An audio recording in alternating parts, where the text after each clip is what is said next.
"Your mother is a maid. Let her eat in the kitchen with the dog," my husband spat out, shoving my elderly mom away from the table in front of all our family. My mother-in-law, Margaret, nodded in approval. I silently rose, took my mother's hand, and walked toward my husband. What I did in the next second was something they would remember for the rest of their lives. Alana Hayes stood by the panoramic window in the living room, watching the last rays of the October sun gild the tops of the pine trees. At 35, she seemed to have everything anyone could wish for. A spacious house in a high-end, gated community outside of Dallas, Texas. A husband, Victor Sterling, whom everyone considered successful, and a stable job at a major corporate firm. The air was thick with the aroma of freshly brewed coffee and expensive perfume, the scent of comfort and prosperity that she had worked so hard to create over the last 10 years. Welcome to Betty Stories. I share new life stories here every day, and I'd really appreciate it if you hit subscribe and liked my video. Now, let's jump back into my story. I'm sure you'll love it if you keep listening till the end. But somewhere deep inside, beneath the surface of this perfect picture, a quiet, nagging anxiety had long settled, like a sliver you couldn't pull out. Today, that anxiety felt particularly sharp. In 3 days, Victor would turn 38, and he had decided to celebrate the event extravagantly. Not just dinner out, but a huge reception right in their home. The guest list, which he had compiled with his mother, Margaret Sterling, looked more like a registry of the local business elite. It included partners from his logistics firm, a couple of city councilmen, and friends from the highest social circles. And of course his mother, the widow of a prestigious university dean, a woman who valued social status above everything else in the world. "Alana, did you double-check that the catering service got the order right?" Victor's voice, sounding from behind her, yanked her out of her thoughts. "I need the canapes with genuine black caviar and a specific vintage of Brut. No compromises." He approached and wrapped his arms around her shoulders, burying his nose in her hair. He smelled of expensive cologne and the confidence of a man accustomed to getting the best. "Yes, sweetie, I checked everything," she answered softly. "Everything will be top tier, just the way you like it." "That's why I value you," he said, kissing the top of her head. "You know how to create the right atmosphere. This is going to be an important event. Everything has to be flawless." Alana nodded, but the smile felt forced. The right atmosphere. Lately, that phrase came up constantly.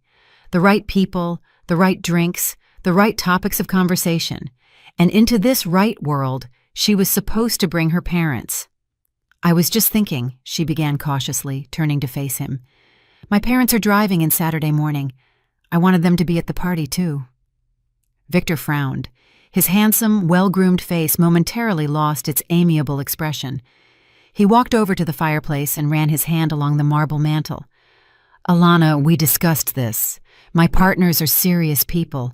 Your parents are wonderful people. I respect them, but they—" He stumbled, searching for the right words. "They're just too simple for this kind of event. They'd feel awkward." There it was, the sliver, too simple. Her father, Arthur Hayes, had worked in construction his whole life, and her mother, Lydia Hayes, was a former registered nurse. They were the people who raised her, paid for her education, and always supported her. The people whose calloused hands and kind, slightly weary eyes were dearer to her than anything else on earth. "They are my parents," Alana said, quietly but firmly. "And this is my house, too. I want them to share this celebration with us." Victor sighed heavily, feigning exhaustion. "Fine. Whatever you say. Just, please, ask them not to start talking about the garden or their endless canning projects. And tell your mother not to try and help in the kitchen. We'll have service staff for that." He said it in a casual tone, as if giving instructions to his assistant. But for Alana, the words felt like a slap. He wasn't just embarrassed by her parents, he despised them. This wasn't just another warning sign. It was a deafening alarm that, for some reason, she kept ignoring. She remained silent, swallowing the insult once again. But deep in her soul, something finally snapped.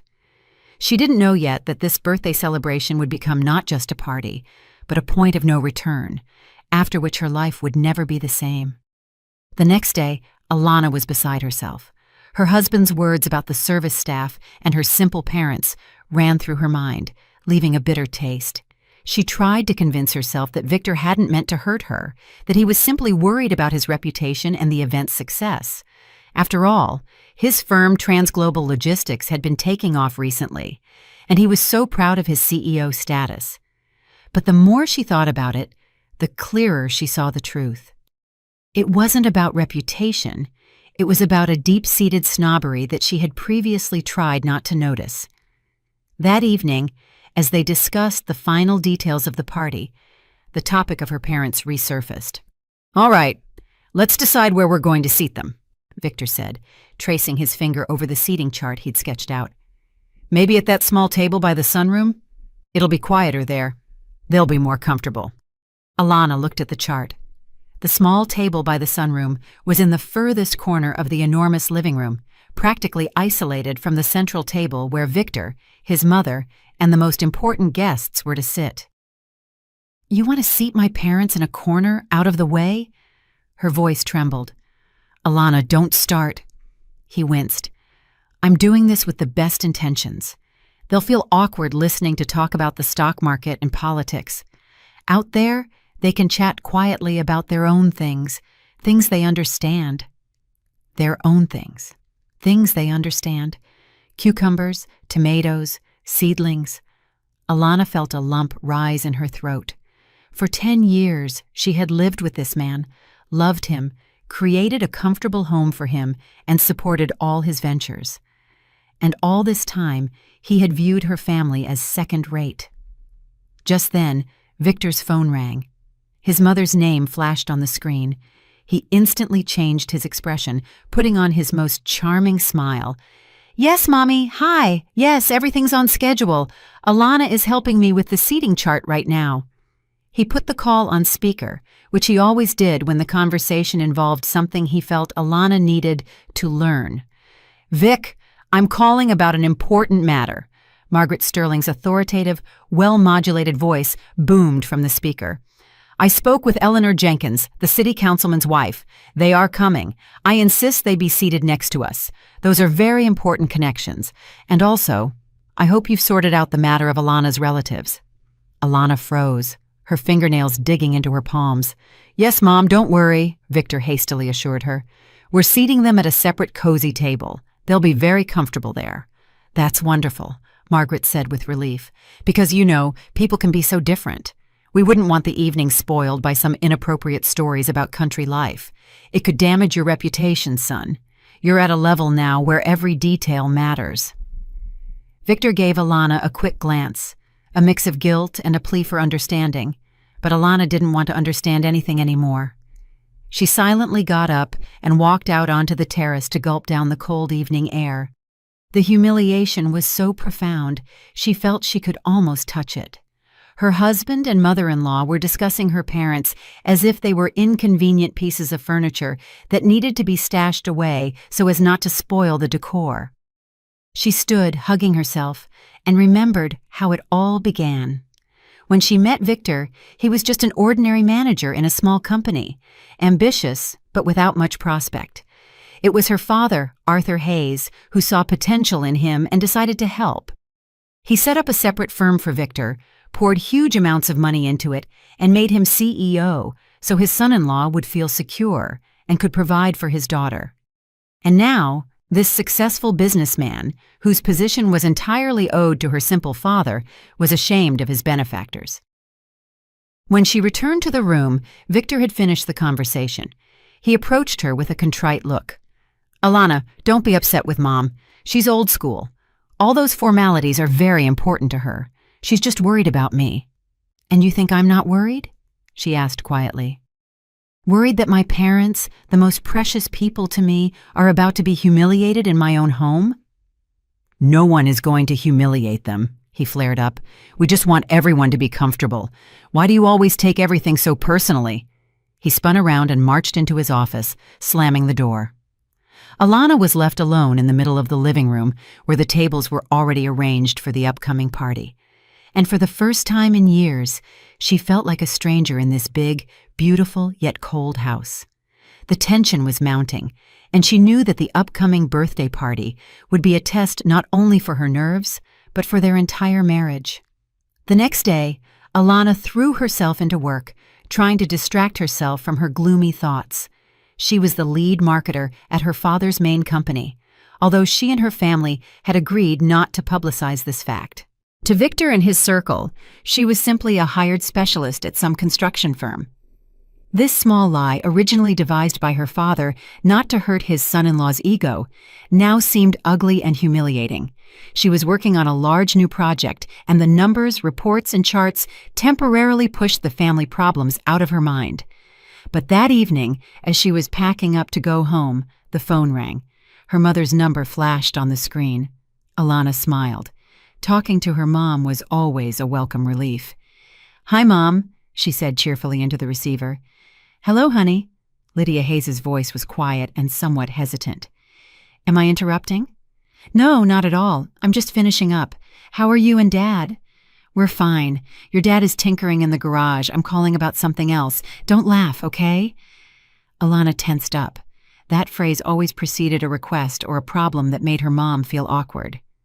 "Of course I won't. What is it?" "Well, we're coming for Victor's birthday on Saturday," Lydia hesitated. "And I was wondering what to wear. I don't have anything really formal.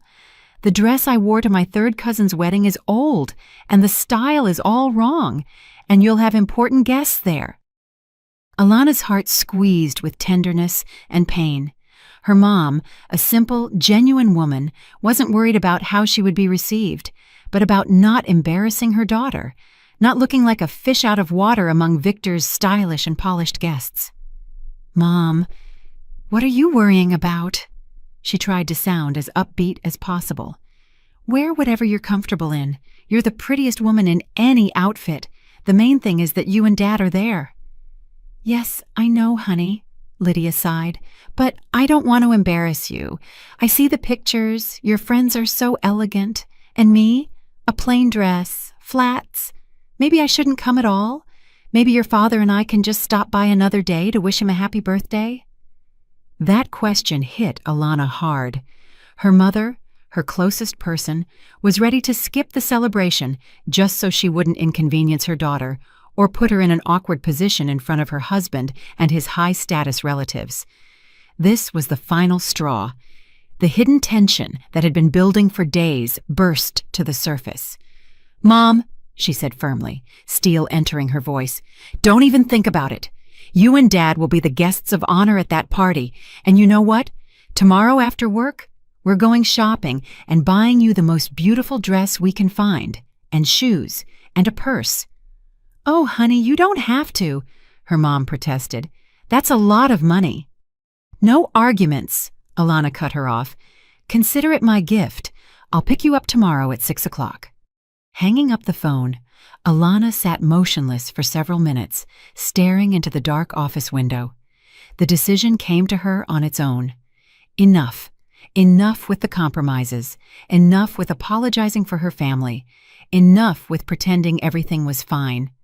If her husband and his mother were so obsessed with appearances, she would give them exactly what they wanted.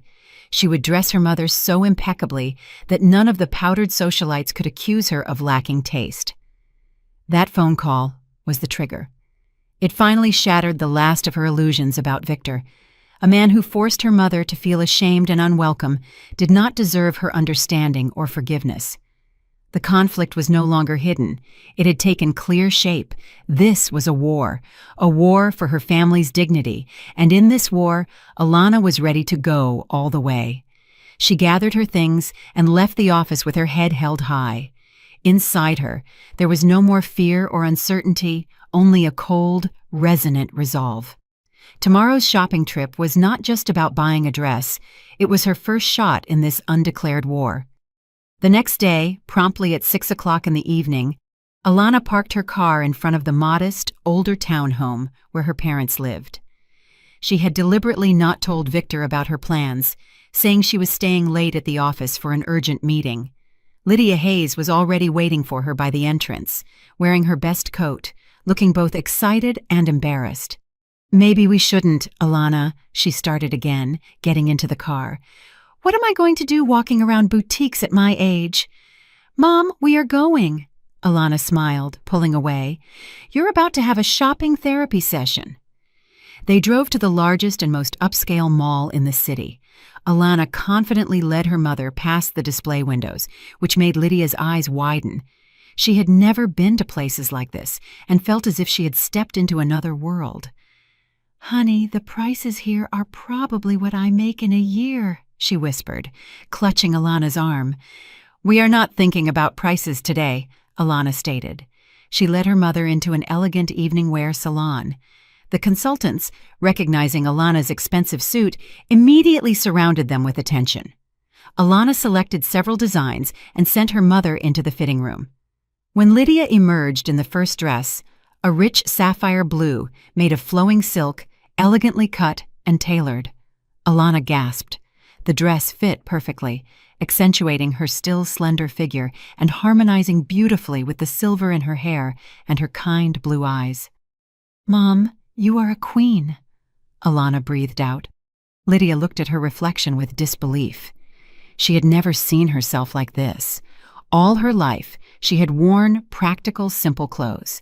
And suddenly, this chic, restrained luxury. To match the dress, they found delicate heels with a low, sturdy base, a small velvet clutch, and a single strand of natural pearls. When the transformation was complete, Lydia Hayes looked like an aristocrat, accidentally lost in the hustle of the modern world. "Thank you, honey," she whispered, tears in her eyes. "I never even dreamed of something like this." "You deserve it," Alana said, giving her a fierce hug. They got home late that evening. Arthur Hayes, seeing his wife, whistled in admiration. "Lydia, you look like a movie star." Lydia laughed happily, twirling around the room in her new dress. Alana watched her parents, and her heart filled with warmth. For these moments, she was ready to do anything. On Saturday morning, the Hayes family arrived. Arthur Hayes was in a new, well-fitting suit that Alana had also managed to buy for him the day before, and Lydia looked absolutely stunning. When they walked into the house, Victor, who met them in the foyer, was momentarily speechless. He had expected to see a modest, elderly couple in worn clothes, but standing before him were elegant, dignified people. "Hello," he mumbled, regaining his composure. "Come in, make yourselves at home." Margaret Sterling was the first to come downstairs. She surveyed Alana's parents from head to toe with an appraising eye. A flash of surprise mixed with disappointment crossed her gaze. She had clearly prepared for a different spectacle and had a reserve of venomous comments ready, but the Hayes appearance gave her no grounds for them. "Good afternoon," she drawled coolly, barely nodding. "I'm glad you could make it." Guests began arriving after 6 o'clock, the house filled with the buzz of voices, the clinking of glasses, and soft music. Alana's parents were a bit reserved, but held themselves with great dignity. Arthur found common ground with one of Victor's business partners, who also turned out to come from a working-class background, and listened with interest to his stories about construction. Lydia chatted pleasantly with another guest's wife, discussing their grandchildren. Alana watched them with pride and relief. It seemed her worst fears were unfounded, but she had underestimated Margaret Sterling. At the banquet table, the mother-in-law sat at the head next to her son. Alana's parents were seated opposite. "Lydia, what an interesting dress you have," Margaret began in a voice as sweet as honey, drawing everyone's attention. "Such a deep color. It must be a local designer. We have some very talented young designers popping up in the city." Lydia blushed. "Oh, no, it's not. Alana bought it for me at the mall." "Ah, at the mall," the mother-in-law prolonged, a faint trace of condescension in her tone. "I see. Even there you can find decent knockoffs of famous brands nowadays. The main thing is that the fabric is good. You know, synthetics cheapen even the most exquisite look." A few guests giggled. Alana felt the blood rush to her face.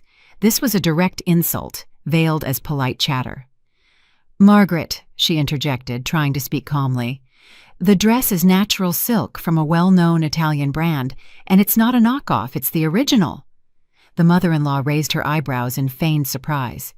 Is that so, dear? I didn't realize that retired nurses could afford such outfits. It must have been quite expensive. She emphasized the word nurses, reminding everyone of Lydia's humble background.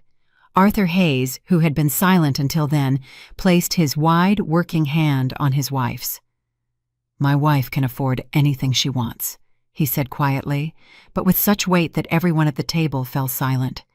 Because she has a daughter who loves her, and a husband who worked his whole life to ensure his family never went without anything. Margaret pursed her lips, realizing she had been rebuffed. The conflict had entered an open phase.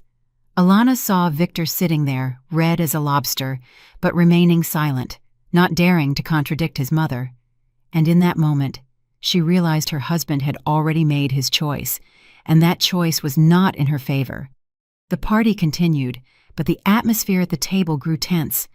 The guests, sensing a brewing storm, tried to talk about neutral subjects, but the awkwardness lingered in the air. Margaret went quiet, but her contemptuous glances at Alana's parents spoke volumes.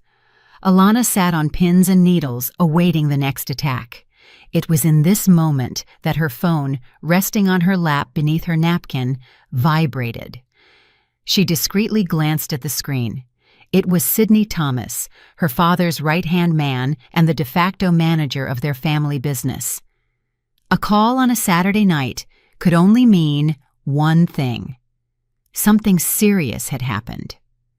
She excused herself and walked out to the foyer, trying to leave without drawing attention. Yes, Sidney. I'm listening. Alana, I'm sorry to bother you on the weekend. His voice on the line was anxious. We have an emergency. Remember the shipment of German parts for Transglobal that was supposed to arrive Monday? Of course I remember. Alana's blood ran cold. Victor said it was a key shipment for his new contract. Well, it's not coming. Customs won't release it. Why not? What happened? Our supplier in Germany messed up the paperwork. They're missing some kind of compliance certificate. The cargo is stuck at the border. If we don't resolve the problem within 48 hours, it'll be shipped back. Alana leaned against the wall. This was a disaster. Victor's firm, Transglobal Logistics, was entirely dependent on the supplies organized by her father's company. This contract with a major auto plant was Victor's project of the year. Its failure meant not only enormous financial losses, but also a blow to the reputation he cherished so deeply. What can be done? She asked, trying to keep her composure. I've already contacted the Germans. They're searching for the documents, but it might take time. There is another option. We have similar parts at our warehouse in Atlanta, but from a different manufacturer. We could quickly organize a truck delivery.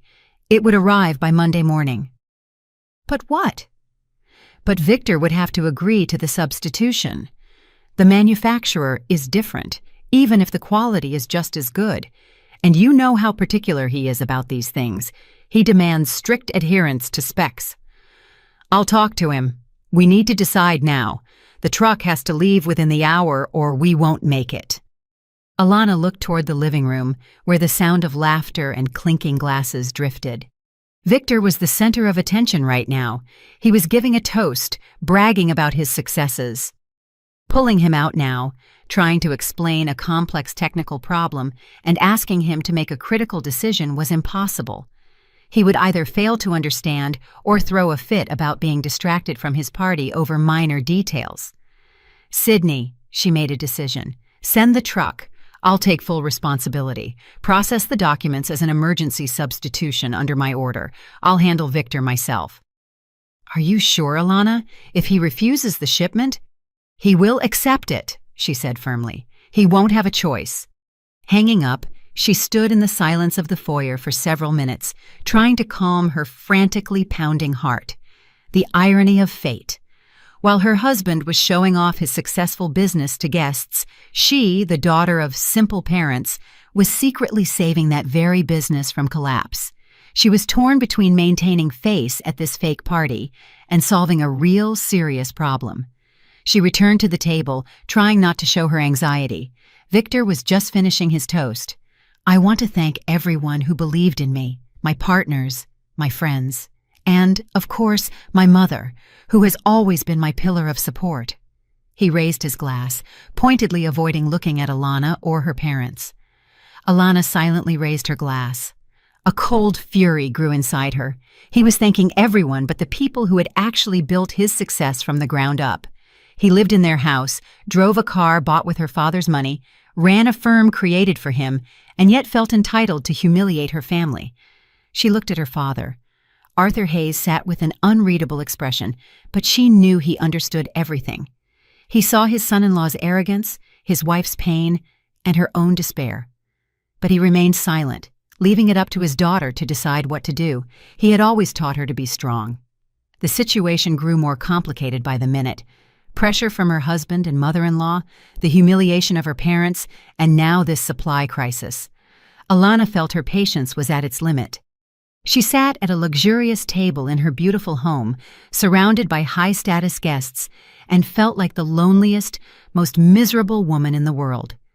She knew an explosion was inevitable. The only question was, who would light the fuse? The evening rolled on. Guests gave routine toasts, praising Victor's talents and business acumen. He accepted the compliments with the air of a Caesar receiving gifts from conquered peoples. Margaret Sterling beamed, savoring her son's triumph. Alana's parents sat quietly, trying to be inconspicuous. Lydia barely touched her food, only occasionally taking a sip of sparkling water. Alana felt the tension in her reaching a critical point. Every boastful word from her husband echoed painfully inside her. She looked at him and didn't recognize him. Where was the man she had fallen in love with 10 years ago? The one who had promised to be her rock and protector? In his place sat a smug, pompous peacock who valued the opinion of strangers more than his own wife's feelings. The climax arrived unexpectedly, over a trifle. A server, hired by the catering service, was offering dessert. When he approached Lydia Hayes, she fumbled trying to take a pastry, accidentally knocking over her glass of cranberry punch. The bright red liquid spilled onto the white tablecloth, leaving an ugly stain right in front of her plate. "Oh, please forgive me," Lydia stammered, blushing furiously. She grabbed a napkin and tried to wipe up the puddle, but only smeared the stain more. In the ensuing silence, all eyes turned to her. Margaret Sterling twisted her lips into a look of disgust. Victor, who had been laughing merrily at someone's joke, abruptly fell silent. His face turned to stone. He slowly stood up, pushing his chair back. The look he cast upon his mother-in-law was full of icy contempt. "Mom!" he said loudly and clearly, making sure everyone heard. His voice rang with poorly concealed irritation. "Now why were you so careless? It's like you're not even in your own home." Lydia shrank under his gaze, wishing the floor would swallow her whole. "I didn't mean to, Vic, dear." But Victor wasn't listening. He surveyed the pale guests, inviting them to witness his magnanimity and, simultaneously, his righteous anger. "No harm done," he continued with a false smile. "The tablecloth can be thrown out. But perhaps to avoid any further incidents, you would be more comfortable finishing your dinner somewhere else." He paused, enjoying the effect. The guests froze, not understanding what was happening. Alana felt her breath catch. "The servant's place is in the kitchen," Victor enunciated, every word whipping like a lash. "You can eat there.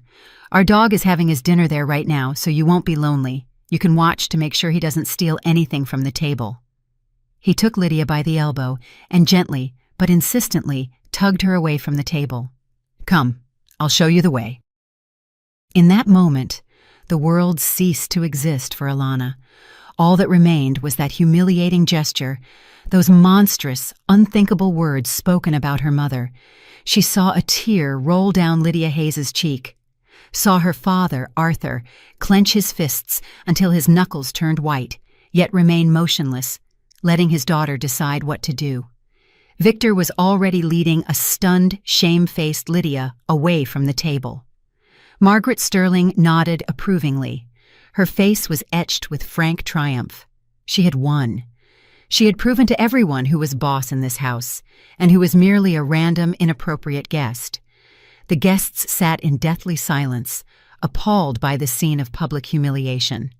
Some looked away, others stared with open curiosity.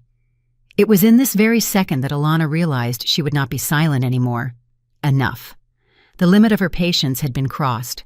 All bridges were burned. She silently, without a single word, stood up from her seat. Her movements were slow and deliberate. She pushed back her chair, adjusted her dress, and without looking at anyone, followed her husband and mother. She caught up with them halfway to the kitchen. "Victor, stop," she said. Her voice was quiet, but it held such a chill that Victor involuntarily paused and turned around. "What now?" he snapped impatiently. "I'm solving the problem your relatives created." "You're not solving a problem," Alana replied just as quietly. "You created one." She gently took her mother's hand, freeing her from Victor's grip. "Mommy, come with me." She led her mother back to the table, but not to their previous seats. She led her straight back to Victor's place. She stood right next to her husband. There was no love, no fear, and no hurt left in her eyes. Only emptiness and steel. What she did in the next second was something they would all remember for the rest of their lives. Alana didn't scream. She didn't cry. She just stood before her husband, holding her trembling mother's hand, and looked at him. She looked for a long time, studying him as if seeing him for the first time, and in that gaze was such contempt and cold fury that Victor instinctively stepped back. "Sit," she told him. It wasn't a question or a request. It was an order. He obeyed, dropping into his chair at the head of the table, not understanding why. Alana seated her mother back at her place and remained standing behind her husband. She surveyed the frozen guests, lingered on Margaret Sterling's ashen face, and looked back at Victor. "You called my mother a maid," she said in that same icy, lifeless voice. "You decided you had the right to humiliate her in front of all these people. You decided you were the man in charge here." She paused, letting the words sink into the deafening silence. "Well, Vic, you were wrong. You are no one here." She placed her hands on his shoulders. Her touch was light, almost weightless, but Victor flinched as if she had touched him with a hot iron. "And now," she continued, her voice beginning to gain strength, "I'm going to tell everyone present who you really are." But before she could say anything more, Lydia Hayes began to cry softly, not hysterically, but the way elderly people cry, silently, bitterly, shaking her entire body. This quiet weeping was more terrifying than any scream. It was the essence of all the humiliation she had been forced to endure. "Let's go, honey," she whispered, tugging at Alana's sleeve. "Please, no, let's just go home." And in that moment, Alana broke. Hatred, anger, resolve, all of it was washed away by a wave of sharp, unbearable pity for her mother. She looked at her hunched back, her gray hair, the handkerchief clutched in her wrinkled hands, and understood that no triumph, no exposure would restore her mother's peace of mind. The party was irrevocably ruined. Her mother had been humiliated, and it had happened in her house. "Yes, Mommy," she said, her voice cracking. "Of course, let's go." She no longer looked at Victor or the guests. She took her mother's arm, walked over to her father, and quietly said, "Dad, we're leaving." Arthur Hayes stood up without a word. He gave his son-in-law one single look, heavy, scornful, full of silent threat. Then he walked up to his wife, put his arm around her shoulders, and led her to the exit. Alana followed them as if in a fog. She heard one of the guests awkwardly cough, heard Margaret Sterling hiss something at her son, but all of it was far away, in another reality. Her reality was now centered on her mother's trembling back. They stepped out of the house. The cold October wind hit her face, bringing her slightly back to her senses. Alana helped her parents into their old car. "Are you coming with us?" her father asked. "No," she shook her head. "I'm staying. I have one thing left to finish." She kissed her mother's tear-wet cheek. "I'm sorry, Mom. "I'm sorry I let this happen." "You're not to blame, honey," Lydia whispered. "It's okay." But it wasn't okay. It was terrible. When her parents' car disappeared around the bend, Alana went back inside the house. The guests, taking advantage of the turmoil, had already begun to leave. They said goodbye to Victor and his mother, trying not to look at Alana as if she were the source of some contagious disease. 15 minutes later, the house was empty. Only the three of them remained: Victor, Margaret Sterling, and her. They stood in the middle of the huge living room, surrounded by dirty dishes and unfinished glasses of wine. The party was over before it had even begun. Victor approached her. His face was contorted with malice. "You ruined everything," he hissed. "You created a scene. You embarrassed me in front of my partners." "I did?" she countered, a bitter laugh escaping her. "You humiliated my mother. You chased her from the table like a dog." "She only has herself to blame," Margaret shrieked. "She acted like some country bumpkin. People like that don't belong in polite society." Alana looked at them, at her husband and his mother, and felt only a resonant emptiness inside. The love that she thought lived in her heart was dead. It died the moment Victor uttered those terrible words. She felt hollowed out, scorched to the core. All these years, she had been building a family, a home, a relationship, and it had all collapsed in a single evening, crumbled to dust. She silently turned and went upstairs to her bedroom. She locked the door, sat down on the bed, and only then let the tears flow. She cried not from hurt, but from disappointment, from the crushing of all her hopes, from the realization that 10 years of her life had been spent on a man who never valued or respected her. The emotional breakdown was complete, but through the despair, a thin, barely noticeable sprout of another feeling was already pushing through, a sense of cold, merciless justice. They would pay for every single tear her mother shed. They would pay in full.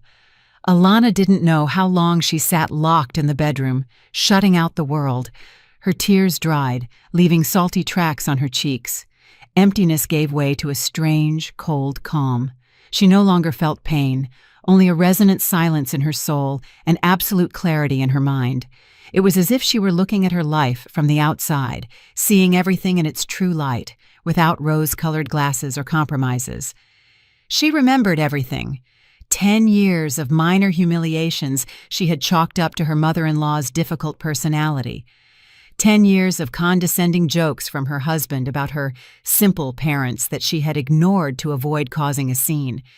She remembered celebrating his successes, never questioning the cost to her family. She had lived in an illusion, and today that illusion had been destroyed in the cruelest way possible. A soft knock came at the door. "Alana, open up!" Victor's voice sounded muffled. "Let's talk." She remained silent. There was nothing to talk about. All the words had been spoken downstairs at the banquet table. "Alana, don't be a child. Your mother was oversensitive, and I was impulsive. It happens. We're family. We need to forgive each other." "Your mother was oversensitive. Not I acted like a complete jerk, but your mother is to blame." Even now he couldn't admit his guilt. He shifted the responsibility onto the victim. It was in this moment that something clicked in Alana's head. The pain and despair finally transformed into a cold, calculating fury. She realized she was dealing not just with a selfish and spoiled man, but with an enemy who lived under the same roof, slept in the same bed, and cynically exploited her love and her family's kindness. And she had to deal with him like an enemy, without mercy or leniency. She stood, walked to the mirror, and looked at her reflection. A stranger stared back at her, a woman with a firm, resolute gaze and tightly compressed lips. No more tears, no more weakness. She opened the door. Victor stood in the hallway with a bewildered yet angry face. "Finally," he grumbled. "I thought I was going to have to break the door down." "You won't have to," she replied calmly. "I have something to tell you." They went downstairs. The living room was in chaos. Margaret Sterling was sitting in an armchair with a glass of brandy. Her face expressed extreme displeasure.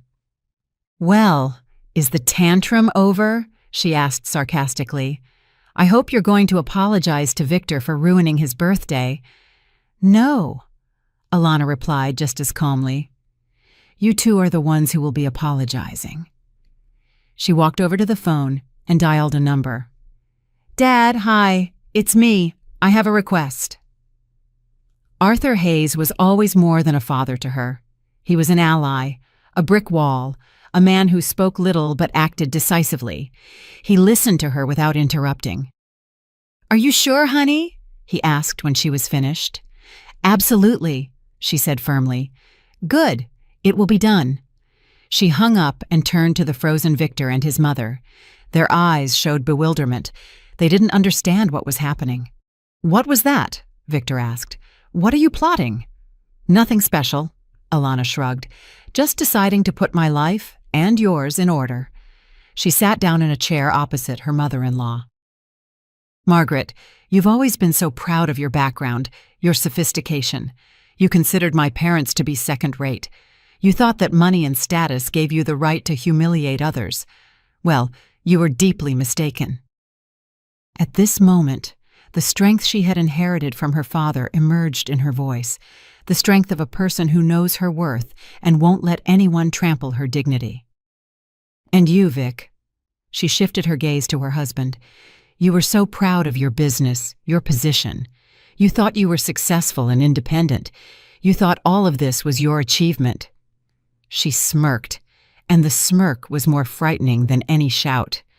"Today, both of you are going to find out what your success and your sophistication are really worth." Victor and Margaret exchanged fearful glances. They realized that Alana was no longer the docile, gentle woman they were used to manipulating. Sitting before them was a different person, a person ready for war. The internal breaking point was complete. A warrior was born, and that warrior was ready to fight for herself and her family until the bitter end. Alana had achieved a cold resolve and clarity of purpose. Now she knew what she had to do, and she would do it. The realization that she needed to act came instantly, but Alana built the counterattack plan slowly and methodically, like a game of chess. She understood that emotions were a poor advisor. To win this war, she needed not tears and reproaches, but facts and evidence. She needed to rip the masks of prosperity off her husband and mother-in-law and show everyone their true, ugly faces. The next morning, Alana started her day not with coffee, but with a trip to the office. On Sunday, she told a bewildered Victor that she needed to prepare an urgent report, but her real destination was her father's private office. That was where the key to her and Victor's successful life was hidden. Arthur Hayes was waiting for her. He silently opened his massive safe and took out a thick leather folder labeled Transglobal. "It's all here," he said simply, placing the folder on the desk. "From day one." Alana opened the folder. Inside were neatly filed documents concerning her husband's firm. The founding agreement, which showed that 99.9% of the company's shares belonged to an offshore firm whose sole owner was Arthur Hayes. Her husband, Victor Sterling, owned only 1%, which gave him the right to be called a co-founder, but no real power whatsoever. Next were the bank statements. All the initial investments, all subsequent infusions for business development, for buying trucks, for warehouse leasing, all of it was her father's money, millions of dollars transferred from the accounts of his main company. Victor hadn't invested a single penny in the business. She kept turning pages, the deed of sale for their suburban house. Buyer, Arthur Hayes. The lease agreement for the same house, concluded between her father and her, Alana, for a symbolic sum of $10 a month. Victor wasn't even listed on the agreement. Legally, he lived in that house under sufferance, as his wife's guest. The title to his shiny black SUV. Owner, Transglobal Logistics. The car was company property. Alana methodically photographed every document with her phone. Each photo was like a bullet loaded into a chamber. This was her weapon.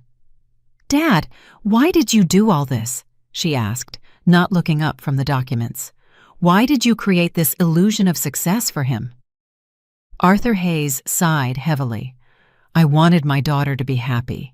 When you met him, you glowed. He was ambitious, but empty. No backbone, no capital. I thought if I gave him a start, he would grab it, develop, and become a real man.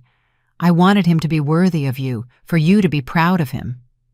And I was proud, Alana said with a bitter laugh. Proud of an empty suit. I was wrong, honey, her father said quietly. I created a warm bath for him, and he got used to it and decided it would last forever. He forgot who was filling the tub with water. It's time to remind him. Returning home, Alana began the second part of her investigation. She sat down at the computer and searched for information about Margaret Sterling. She knew her mother-in-law had sold her professor's apartment in the city center several years ago, supposedly to help her son with his business. Alana had always believed this touching story of maternal sacrifice. Using open real estate databases, she quickly found information about the transaction. The apartment had indeed been sold, but in the same month, Margaret Sterling had become the owner of another property, a small but cozy one-bedroom apartment in a new, prestigious high-rise. And the cost of this new apartment was virtually equal to the sum she had made from selling the old one. There was no sacrifice. It was a clever maneuver. The mother-in-law had simply upgraded her living situation, but presented it to her son and daughter-in-law as an act of self-denial. Moreover, she wasn't living in the new apartment. She was renting it out, receiving a stable monthly income that, of course, no one knew about. She continued to live with them, enjoying all the comforts of their home, while complaining about being short on cash.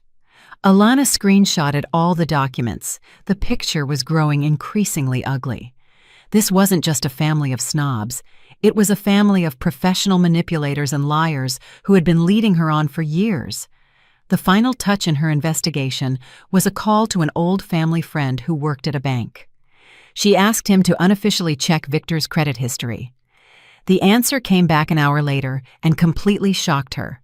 Over the past 2 years, Victor had taken out 3 major personal loans from different banks, totaling almost $150,000. The money had been taken without her knowledge and was clearly not spent on family needs. Where did it go? Expensive watches, fishing trips with friends, maintaining the image of a successful businessman, and he was likely paying off these loans using the money allocated to Transglobal for corporate expenses. Again, her father's money. Now, Alana had the full set: financial fraud, lies about real estate, hidden debts. She organized all the collected materials into a separate folder on her laptop, simply titling it Judgment Day. She understood that a simple conversation would not be enough. She didn't just need to present them with the facts, she needed to do it in such a way that they could never recover from the blow. The exposure had to be public and devastating, and she already knew when and how it would happen. All week, Alana acted as if nothing were wrong. She was pointedly polite to Victor, discussed work matters with him, and asked his opinion about the dinner menu. Seeing her composure, he relaxed, convinced that his wife had gotten over her anger and had accepted the situation. He even tried several times to bring up the incident with her mother, suggesting it was an unfortunate misunderstanding and they needed to forget about it to save their marriage.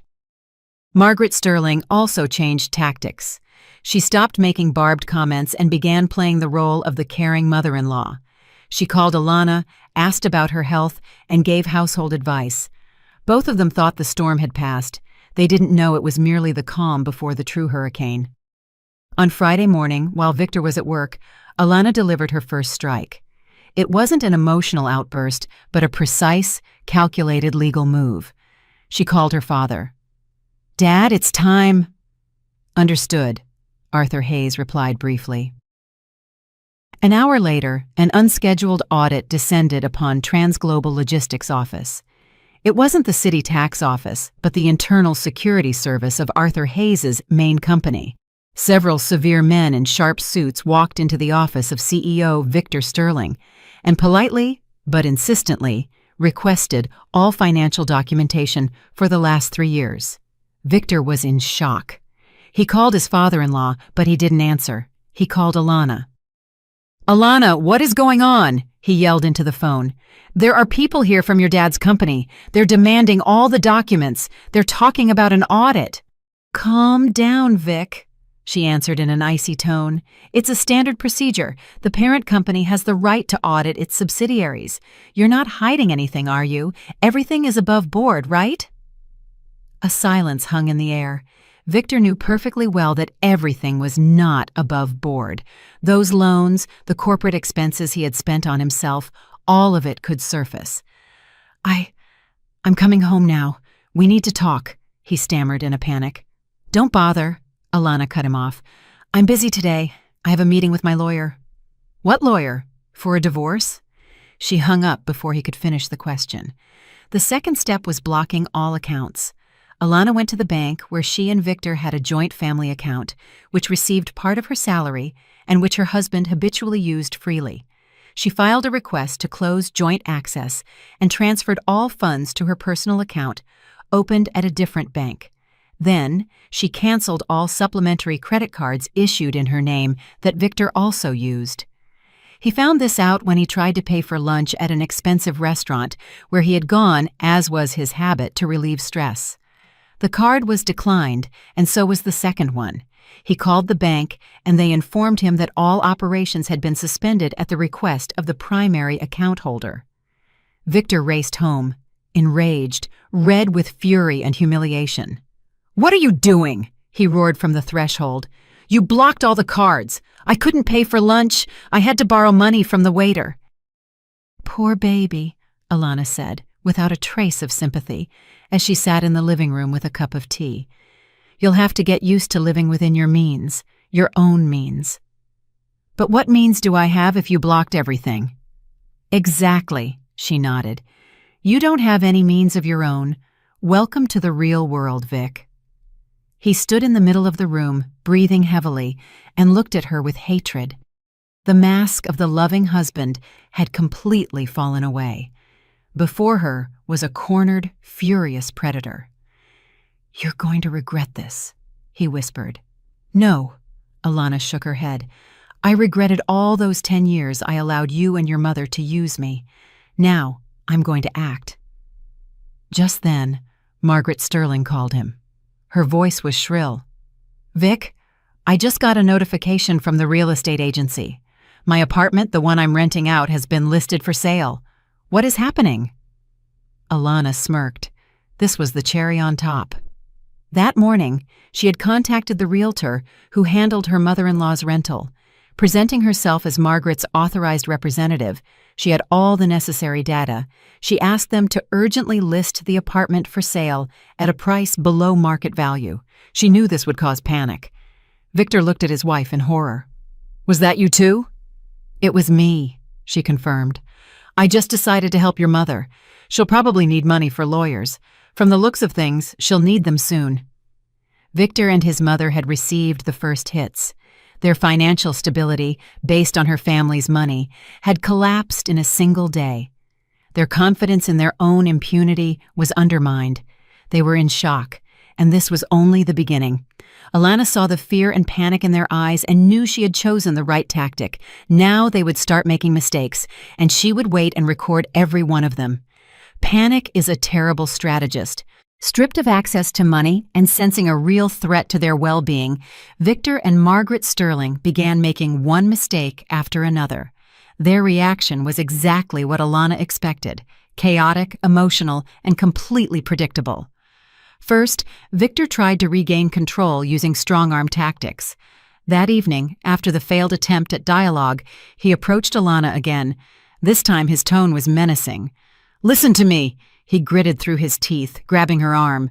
"You're going to unblock those cards and cancel this audit circus right now, or things will get worse." "Worse than when you chased my mother away from the table?" Alana asked calmly, looking him straight in the eye. Her composure only angered him more. "Don't you dare remind me of that. It was a mistake. I apologized." "You didn't apologize. You said my mother was to blame. Let go of my arm, Vic. You're hurting me." "I'll hurt you even more if you don't stop playing your games." He squeezed her arm tighter. Alana didn't scream or struggle. She simply took out her phone and activated the voice recorder, which was now always at hand. Please repeat what you just said. Is that a threat? Should I call the police? Victor recoiled as if from fire and released her arm. He realized she was ready to record every move he made. Direct threats no longer worked. So, he and his mother moved to phase 2, leveraging pity and trying to make Alana look like a monster in the eyes of others. Margaret Sterling began calling their mutual acquaintances, the very high-status guests who had been at the birthday party. She sobbed into the phone, telling a heartbreaking story of how her ungrateful daughter-in-law had gone mad, how she, the poor widow, had dedicated her life to her son, and now this vicious woman was throwing them out onto the street, depriving them of their livelihood and falsely accusing them. She claimed Alana had always been secretive and envious, and now, apparently, she was having a nervous breakdown, fueled by jealousy of her husband's success. Some acquaintances sympathized, others, more perceptive, viewed her stories with skepticism. But the goal was achieved. Rumors began to spread. People started talking about Alana, casting sideways glances at her. Victor, for his part, played the victim at work. He complained to colleagues that his wife was going through a severe crisis, that she had become erratic, suspected him of cheating, and was trying to destroy their family. He asked for understanding and forgiveness, implying that the company audit was merely a consequence of her paranoia. But here, too, they miscalculated. Alana was prepared for this turn. She called Eleanor Jenkins, the city councilman's wife, the most influential of all their acquaintances. Alana didn't complain or justify herself. She simply said, "Eleanor, I know Margaret is spreading terrible things about me. I won't comment on her words. I just want you to know, the full truth will soon be revealed, and it will be very unflattering for the Sterlings. I would advise you to hold off on public support for now." Her confident and calm tone made a much greater impression on the seasoned socialite than Margaret's hysterics. Eleanor Jenkins understood that the matter was serious and chose to occupy a waiting position. The final escalation happened at the end of the week. The auditors finished their work. The results were shocking. They uncovered not only Victor's personal loans, which he paid from the corporate account, but also several fraudulent schemes involving shell companies through which he had siphoned money. The total amount stolen from the company over 3 years was not $150,000, but nearly $500,000. Arthur Hayes summoned his son-in-law for a meeting, not at home, but at his office downtown. Alana was also present. Victor walked into the office pale and haggard. He knew this was the end. "I can explain everything," he started, flustered. "It's a misunderstanding, an accounting error." "There are no errors of $500,000, Arthur Hayes interrupted him. He placed the auditor's report in front of him. "Here, everything is detailed, with account numbers and transaction dates." Victor stared at the documents, his face growing paler. I only wanted what was best, to grow the business." "You wanted to line your pockets," his father-in-law said harshly. "You stole from me, the man who gave you everything." In that moment, Victor made his final, biggest mistake. He decided to go all in. "What was I supposed to do?"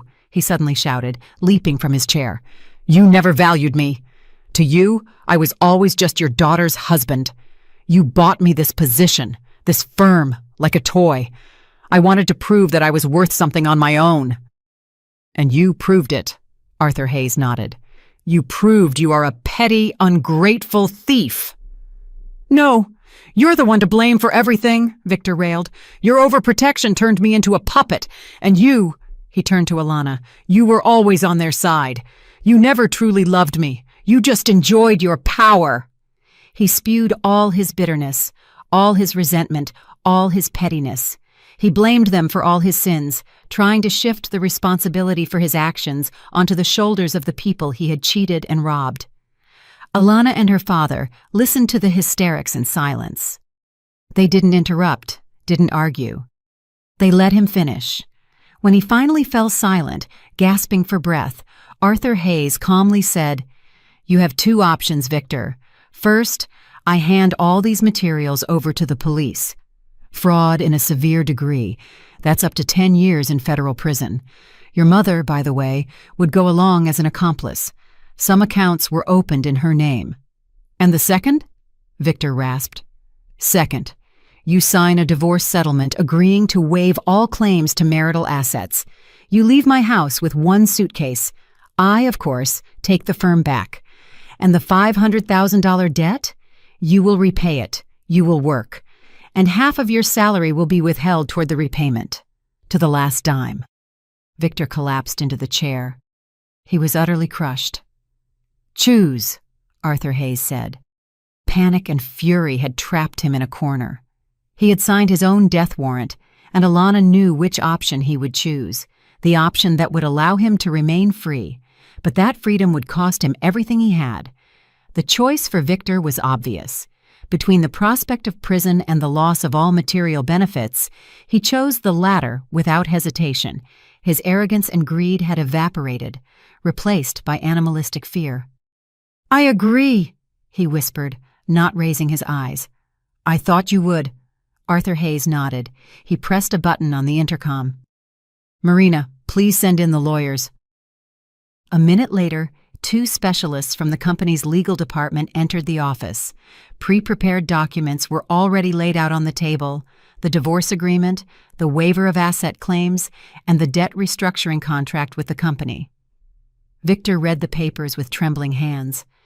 Every clause was like a nail being hammered into the coffin of his former carefree life.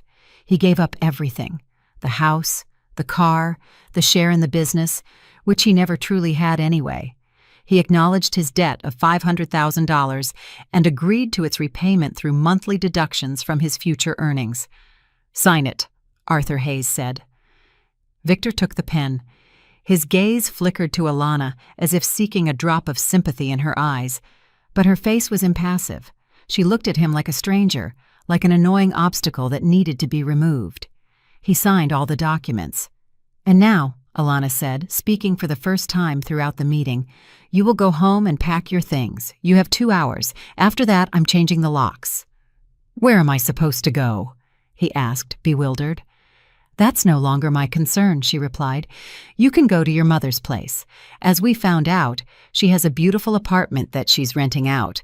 Perhaps she'll let you stay there." That same evening, Victor Sterling left the house where he had lived for 10 years. He left with one small suitcase containing his personal belongings. Everything else, the expensive clothes, watches, and gadgets bought with stolen money, remained in the house. Alana said she would turn it all over toward the repayment of his debt. But the story did not end there. Alana knew that punishing Victor alone was only half the job. Margaret Sterling, the chief ideologue and manipulator, also had to get what she deserved. The next day, Alana went to her mother-in-law's place without warning. Margaret opened the door, thinking it was her son. Seeing Alana on the threshold, she tried to slam the door, but Alana managed to wedge her foot in the opening. "We need to talk, Margaret." "I have nothing to say to you," she hissed. "You ruined my son's life." "No," Alana calmly countered, walking into the apartment. "Your son's life was ruined by your greed, your snobbery, and your manipulations." She placed her voice recorder on the table. "I came to offer you a deal, much like the one I offered your son." Margaret looked at her with hatred. "I have evidence of your involvement in Victor's fraudulent schemes. Some accounts were opened in your name. That's complicity. Furthermore, I have statements regarding your hidden real estate and income. If I pass this on to the IRS, you will have very big problems. Undeclared income, tax evasion." The mother-in-law turned pale. "What do you want?" she asked. "I want you to disappear from my life and the lives of my parents forever. You will write them a letter of apology, a sincere one, and never try to contact them again. If you refuse, I will not only hand the documents over to the IRS, but I will also tell all your high-status friends the entire truth about you. How you cheated, how you lived off others, pretending to be a poor widow. I don't think your elite circle is very fond of con artists. Your reputation, which you value so much, will be destroyed." Margaret remained silent. She was broken. Her main asset, her social status, was under threat. "I will write it," she said quietly. The letter was written that same day. Short, dry, full of formal phrases, but the apology was there. Alana took the letter and left without saying goodbye. The final act was complete. The antagonists were defeated. Victor had lost everything and was burdened with a huge debt. Margaret Sterling was humiliated and terrified. Justice, albeit severe, had prevailed. Alana returned to her empty house. She walked through the rooms where her family had lived just yesterday and felt neither joy nor relief, only bitterness and exhaustion. Yes, she had won, but the victory felt like a defeat. She had lost 10 years of her life, lost faith in love and family. She walked over to the phone and dialed her mother's number. "Mom, please come over with Dad. I need to hug you." The conflict was over. The tension was gone. The worst was behind her.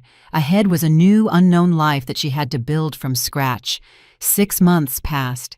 The divorce from Victor was finalized quickly and without complications. The agreement he had signed left him no recourse. He found work as an ordinary sales manager at a small firm, with half his salary automatically going toward debt repayment. He lived with his mother in that same one-bedroom apartment she had once secretly rented out. Their world, built on lies and other people's money, had crumbled, leaving behind only the wreckage of broken dreams and bitter disappointment. Alana sold the massive suburban house. It was too big for her alone and held too many painful memories. With the money, she bought a spacious, bright loft apartment downtown with windows overlooking a quiet park. She personally handled the design, chose the furniture, creating a space that reflected her new self, strong, independent, and free. She did not return to her marketer position. Her father, seeing how much she had changed, how she had matured, and been hardened by the fight, made a decision he had been considering for a long time. He made her his vice president and business partner. "You proved you have backbone, honey," he told her, signing the documents. "You are smarter and tougher than I thought. This company is your future. You can handle it." And she did. Alana threw herself into work, finding salvation and self-realization in it. She proved to be a talented leader, tough but fair. People respected her, and competitors feared her. The soft, compliant woman who was afraid to offend her husband and mother-in-law was a thing of the past. Her parents, Lydia and Arthur Hayes, visited her more often. They no longer felt awkward. In Alana's new apartment, there was no room for snobbery or pretense. They sat in her cozy kitchen, drank tea with homemade pie, and talked about simple yet important things. Looking at her mother's happy, peaceful face, Alana knew she had done the right thing. She had protected not only herself, but also them, restoring their sense of self-worth. One day, while sorting through old things, she stumbled upon her wedding album. In the 10-year-old photos, she and Victor looked so happy. She stared for a long time at the smiling young man who had promised to love her forever and felt nothing but a slight sadness, not for him, but for the naive girl she once was. She wasn't looking for a new relationship. The pain of the betrayal hadn't fully faded, and the scars on her heart were still a reminder. But she was no longer afraid of loneliness. She had learned to value it, finding time in it for herself, for her thoughts, for her growth. One night, returning late from work, she saw Victor in the courtyard of her building. He stood in the rain without an umbrella, looking up at her lighted windows. He looked older, thinner. There was a look of longing in his eyes. He noticed her and stepped forward. "Alana," he began. "Go away, Vic," she said quietly, but firmly, not stopping. "Nothing here belongs to you anymore." She walked into the building without looking back. She knew that the past needed to be left in the past. The internal victory was complete. She hadn't just punished her abusers, she had found herself. She understood that her strength was not in money or status, but in her ability to be honest with herself and others, to defend her boundaries, and to never let anyone humiliate her. That evening, sitting in her new, comfortable armchair with a book in her hands, she looked out at the lights of the city and thought about the future. It no longer seemed frightening or lonely. It was full of possibilities, and she was ready for it. Ready to build her life by her own rules, where the most important things were not the right people, but genuine feelings, love, respect, and dignity. And she knew she would never allow anyone to take that from her again. I'm really glad you're here and that I could share my story with you. If you liked it, show me by liking the video and subscribing to my channel. Let's see how many of us there are. Write in the comments which city you're watching from and what time it is. I'm so curious to know where all you wonderful people are tuning in from. If you want to support me a little extra, you can also send a small donation. I share new life stories for you every single day, and now 2 of my most popular stories will pop up on the screen so you can choose what to watch next.